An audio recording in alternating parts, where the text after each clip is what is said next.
Hey, grand rising, beautiful souls, TGIM.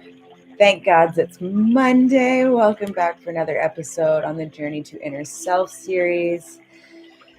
Today we're going to talk about alchemizing death, loss, and grief, as well as rebirth in there. So you are more powerful than you give yourself credit for. You are not separate from that which is greater than us. And you are divinely connected and supported. And it's about time we as humans remember this. So again, grand rising, beautiful souls. Amy back with you for another Ravenous Reds, lively, intuitive TGIM. Yay. So how are you guys doing? Let me know in the comments below. Hello, Instagram. Hello, YouTube. Yay. Everything's good in the hood. I'll be honest with you, I'm feeling it pretty heavy today. I'm in the grieving process, but all the more reason to talk about this today. Side note, have you heard about the upcoming full moon circle? This is for those who are local to Russell Binsworth area, and registration ends tomorrow. Super affordable. So let me know if this interests you. The moon is in Gemini. Mercury's in Aquarius, where we just want to communicate and talk some shit out. So today I want to talk to you about death and 5 tips on nurturing yourself through grief. And not just the physical death, but our spiritual death, our mental death, our emotional death, transitional death. When we lose something or someone, like say something like your favorite hat, or someone that we deeply love. The purpose of that is to help us, the purpose of death is to help us really hone in on our life lessons and what it is that we are here to learn. I'm going to take those glasses off. Okay, I hope my music's not too loud. If it is, can you let me know in the comments? That would be great. Thank you. So I want to share a little personal story before we dive in.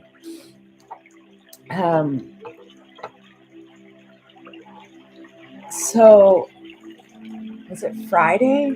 No, Saturday. Saturday morning, I posted a thing on Instagram, and I said, talked about facing your fears like Daniel did in the lion's den. Now, if you're not biblical or familiar with biblical stories, that's okay. No judgment. And just to, highlight, I don't hold the Bible as dogma in my life. I do like to reference it from time to time, specifically because it's a good story to follow along for spiritual growth and transformation, and to make sense of this wild game we call life. So that was Saturday morning.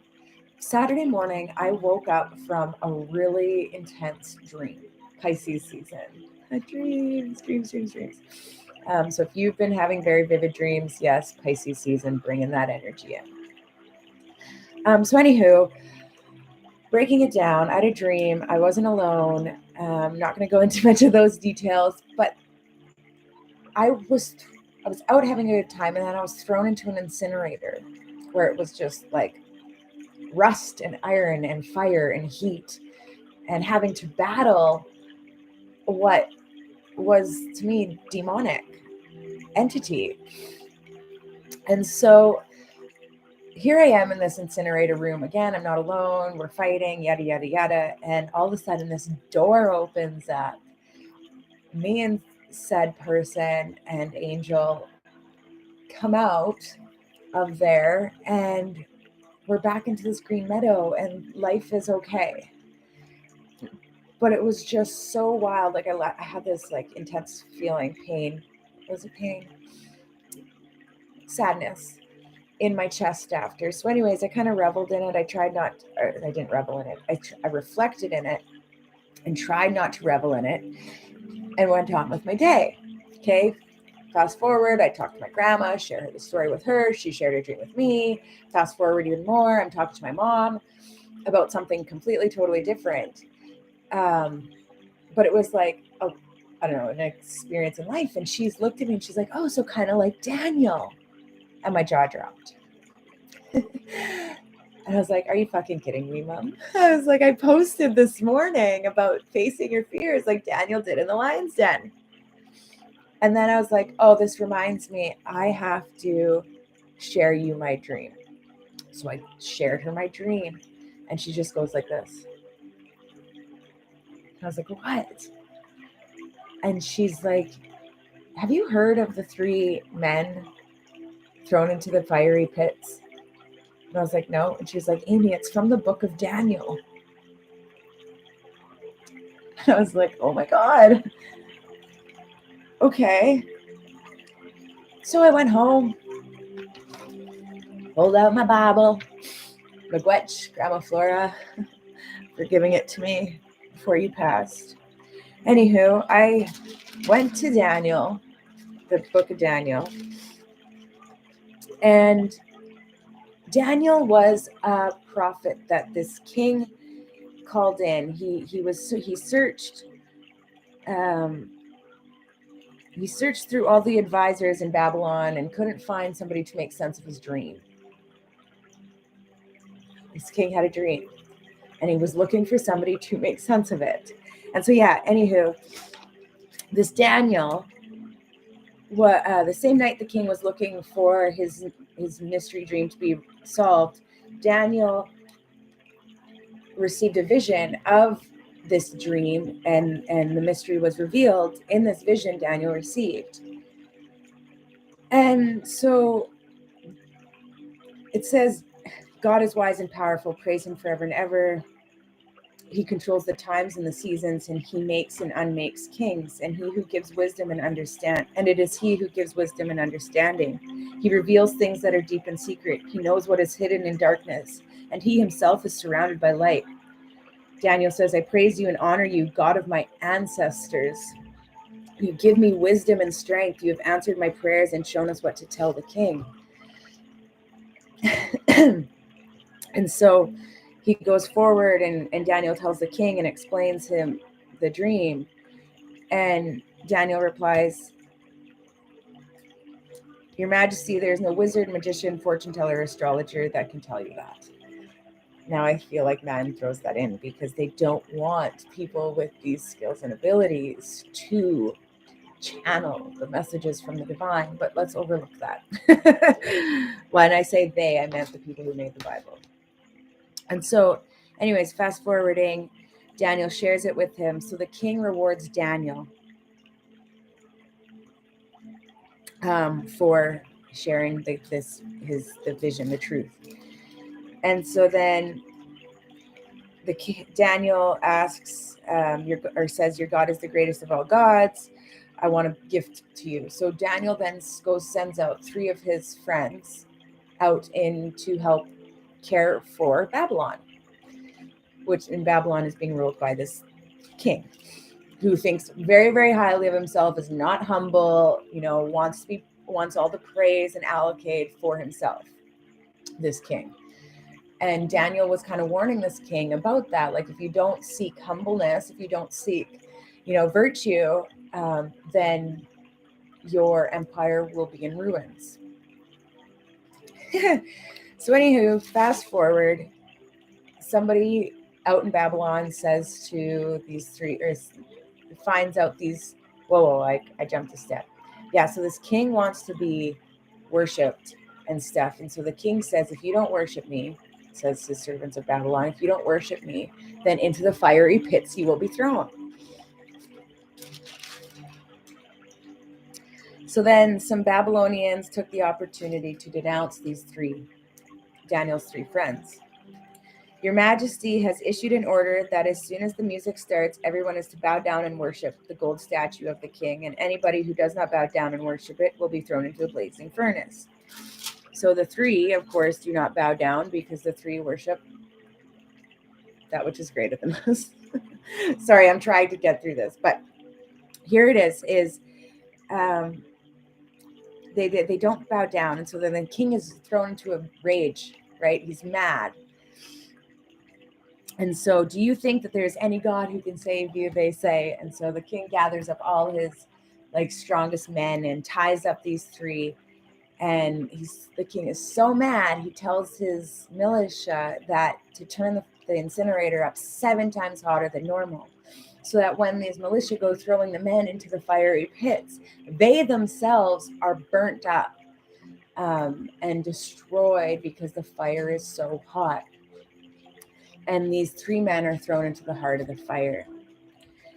And the king is, appalled. He stands up to his amazement, looking at the incinerator and is confused. He's like, didn't we tie up these 3 men? And they answered, yes, we did. So the king says, well, then how come I see 4 men walking around the fire? They are not tied up. They show no sign of being hurt, and the 4th one looks like an angel.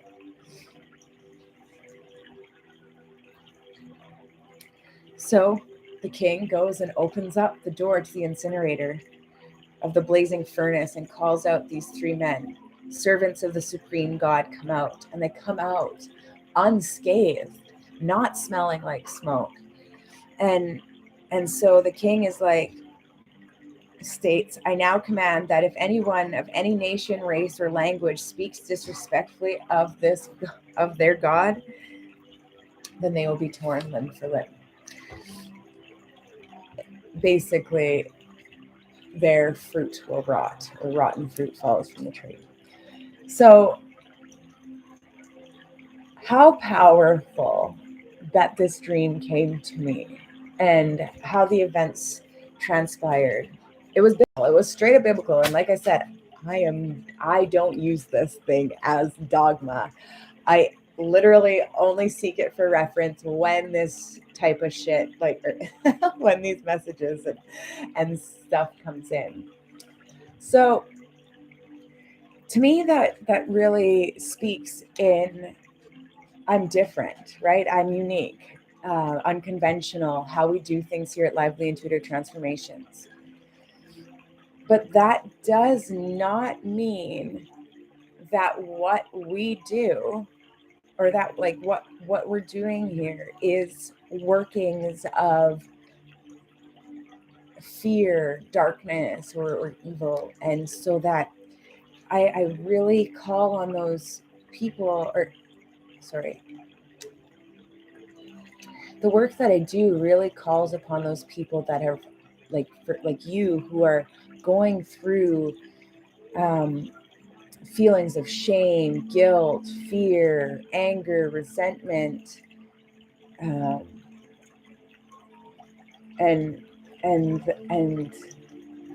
that a lot of that stems from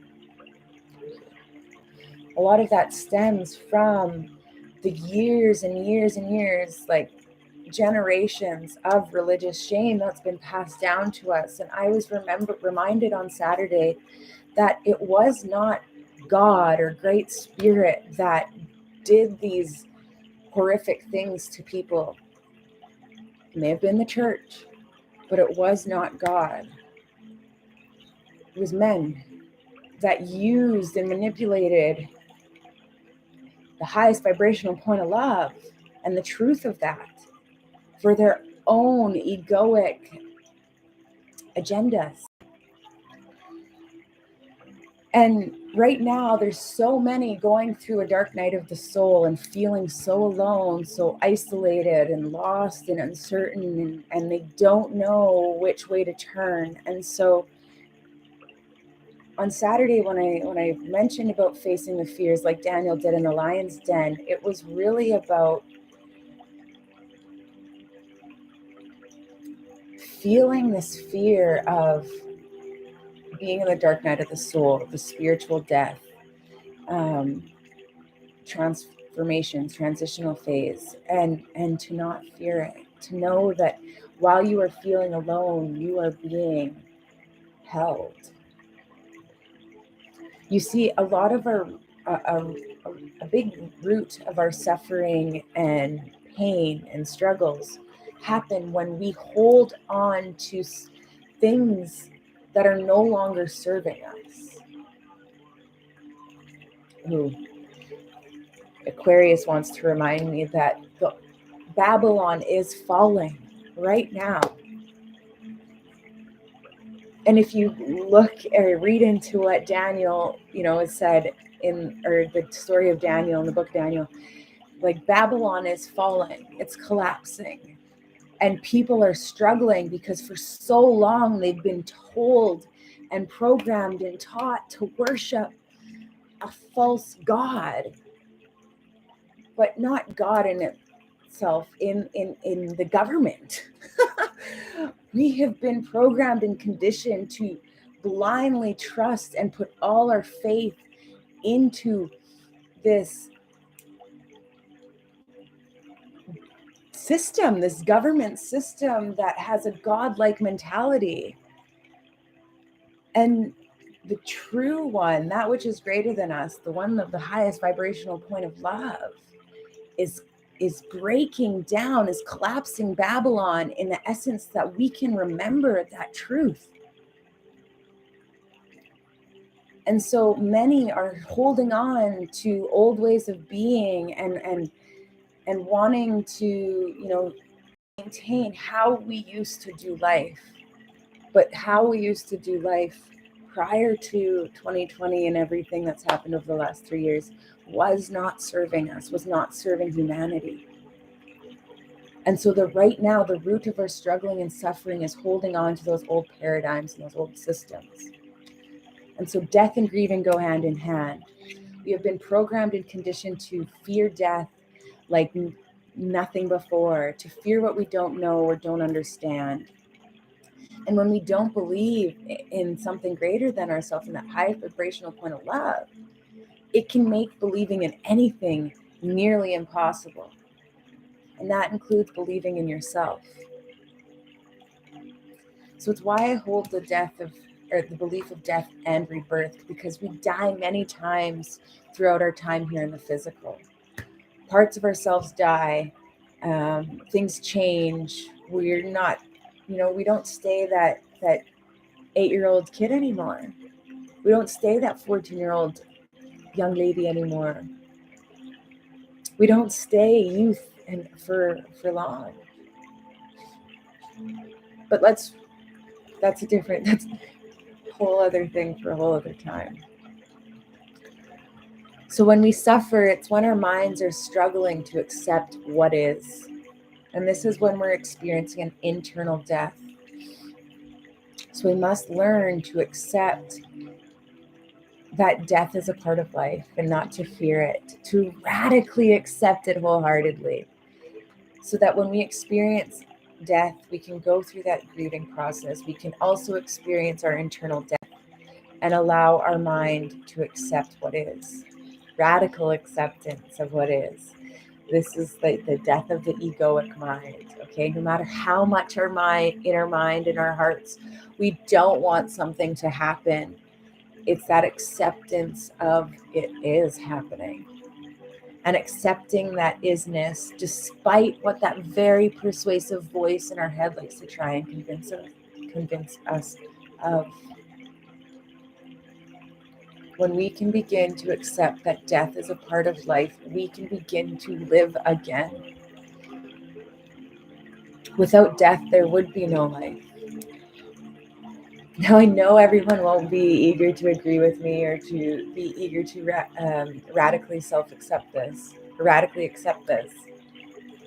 But tuning in and listening to this video is a start. So thank you for those of you who are still here through this. I appreciate it so much. So I used to be heavily addicted to drugs, lived and breathed my trauma responses. My body was in a chronic fight, flight, freeze, or fawn response, always on high alert, ridden with anxiety. And one day I had to accept that I needed to let this version of me die in order to make room for what's to come. And that's kind of what grief is. That's what grief is. Grief is about allowing ourselves to make room for us to be free to feel something new. I couldn't carry all around what was in me anymore. I was dying, literally dying. My physical body could no longer hold and keep in what I was keeping in emotionally, mentally, and spiritually. The conditioning of years of religion, saying that it wasn't okay, until I've had to go through that death. Therefore, I had to grieve that version of me and the lifestyle I grew comfortable in and knowing. Yes, I resisted change for a while. But not only that, it took learning patience with myself to get through that change. It doesn't happen all at once. And that's the beauty of the cycles and the seasons that we have been gifted as God, or as Daniel says, right? He controls the times and the seasons. They, that which is greater than us. Great Spirit. So by learning to embrace all the seasons and especially grief and death, and grieving and embracing death, even for those small things such as losing a hat or a piece of jewelry breaking, your favorite piece of jewelry, or change as a mom, watching our children go through their changes. When we allow ourselves to grieve what was, it allows us to make room to feel so much more goodness. And it allows us to acknowledge and accept all the goodness that came with that part of our life. And it allows us to grow inner resilience to make it through bigger deaths, like losing somebody.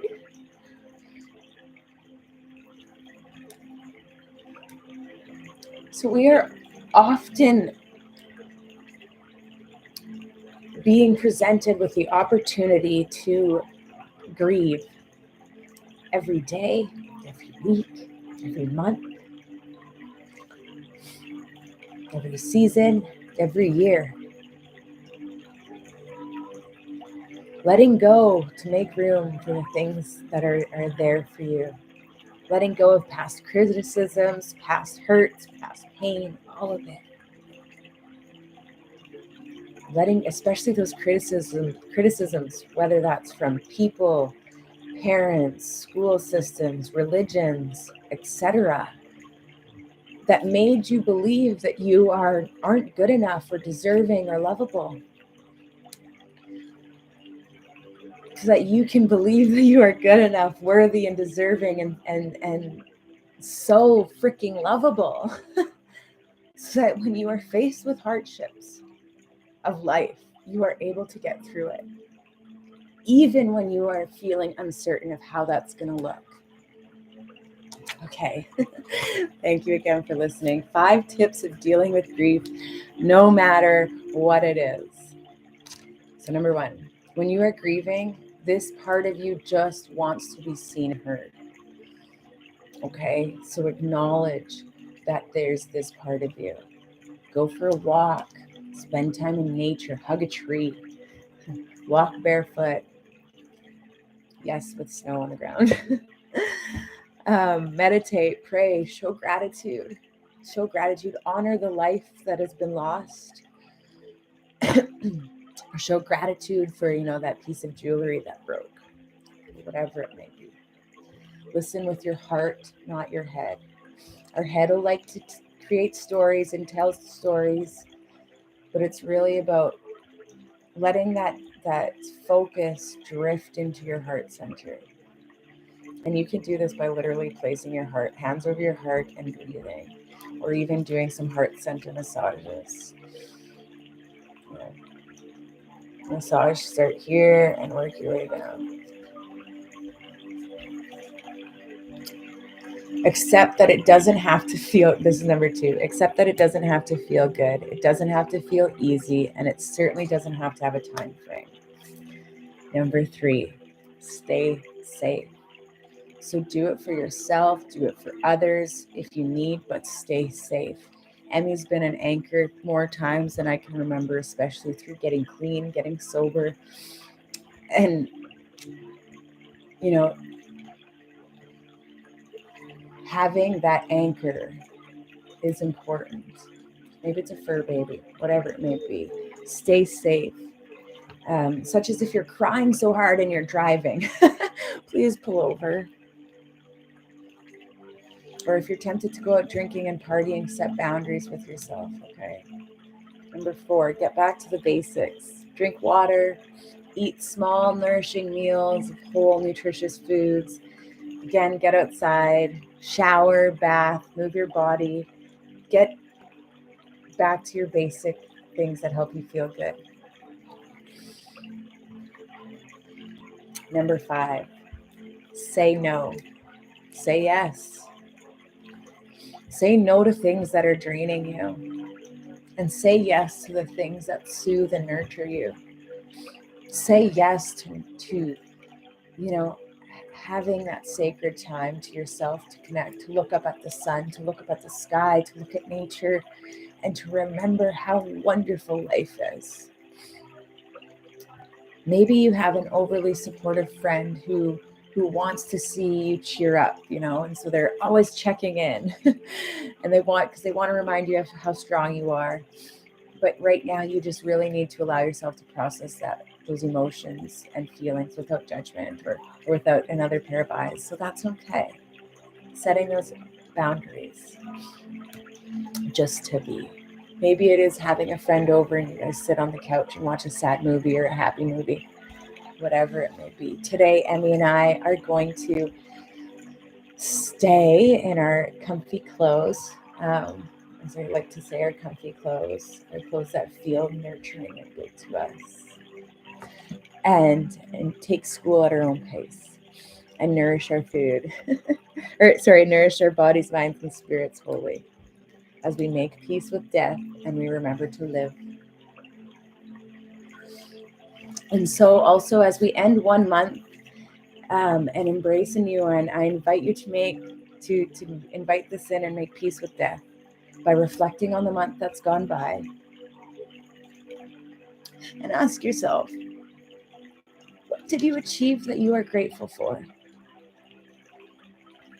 And ask, what would you like to see differently for yourself in the month ahead? What would you like to do that you didn't get to do? Okay. Thank you again so much for listening. I know this was a bit longer than I hoped, but it was very real and raw and personal. And I don't think that we can shorten that in any way. So don't forget that the doors are open for the Full Moon Circle that's happening this weekend, March 4th, for those local to the Russell Goodsmith area. This full moon is especially good for Taurus, Cancer, Virgo, Scorpio, Capricorns, and Pisces. Okay, and it can be very challenging for everyone else. This energy is finicky and anxious and can really bring up that harsh inner critic. So paying attention to the story or the narrative in our mind. If you're interested in a more personal approach to your healing and your recovery or your personal journey, always can book a complimentary Reawaken Your Life Discovery chat to see if one of the transformational journeys are right for you. They are curated to meet you where you are at and to suit your unique self. So yes, your life transforms for the better when you take responsibility for your healing. Remember, you are more powerful than you give yourself credit for. Thank you for listening, live or the replay, and I appreciate you being here and for choosing you like never before. I also like to thank Great Spirit for the earth we walk on, the air we breathe, the fire fueling our souls, and the water to cleanse us, mind, bodies, and spirits. Marcy, Magwetch, thank you. Many blessings on your week ahead. Peace.